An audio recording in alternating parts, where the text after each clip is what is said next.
ভুলতে আর পারলাম কই? তোমার নামে নাম ধরে কেউ ডাক দিলে এখনো আমার কলিজাটা কাইপা ওঠে।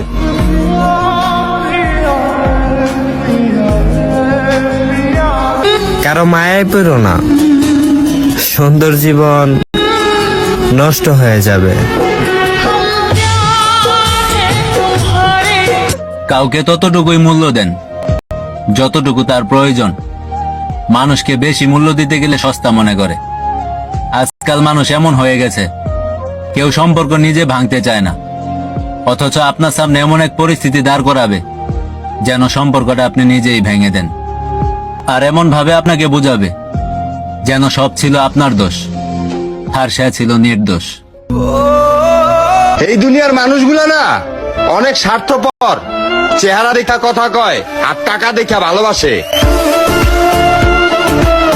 সমাজ কি বলবে এটা নিয়ে ভেবো না, কারণ সমাজ ব্যর্থ মানুষকে নিয়ে ঠাট্টা করে আর সফল মানুষকে নিয়ে হিংসা করে। সফলতার রাস্তায় নিজের সবটুকু দিয়ে লড়ো। মনে রেখো, যদি মরণ থাকে তাহলে মশার কামড়েও মরবে, আর যদি মরণ লেখা না থাকে তাহলে কিন্তু সমুদ্রের মাঝেও সফলতার রাস্তা খুঁজে পাবে। অনেকদিন পরে যদি পরিচিত কেউ ফোন করে, বুঝে নিও দরকারটা তার স্বার্থ হাসিলের জন্য বারবার ফোন করা মানুষগুলাও খোঁজ নিবে না। আর ভালো মন্দ জিজ্ঞাসা করা এটা আসল উদ্দেশ্য নয়।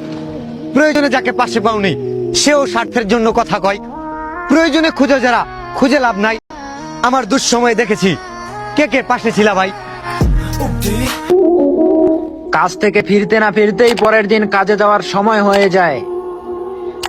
আর কিছু ছেলে বাপের হোটেলে খাইয়া রাত 3টা বাজে ঘুম আসে না বলে স্টোরি দেয়। আসলে ভাইয়া মধ্যবিত্ত হলে বুঝতা ঘুম কারে কয়।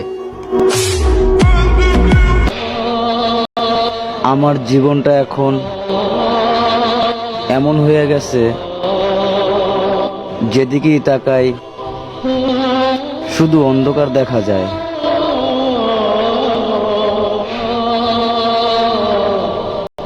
কখনো যদি তোমরা কেউ আমার মৃত্যুর সংবাদটা পেয়ে যাও, তাহলে আমার প্রতি কোনো রাগ না রেখে তোমাদের সাথে করা অন্যায়গুলো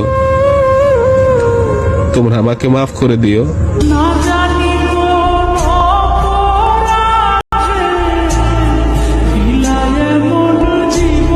মানুষ কষ্ট পেলে সবার আগে চিৎকার করে তার মাকে ডাকে, কারণ সেও জানে তার কষ্ট বোঝার মতো মানুষ এই পৃথিবীতে তার মা ছাড়া আর কেউ নাই।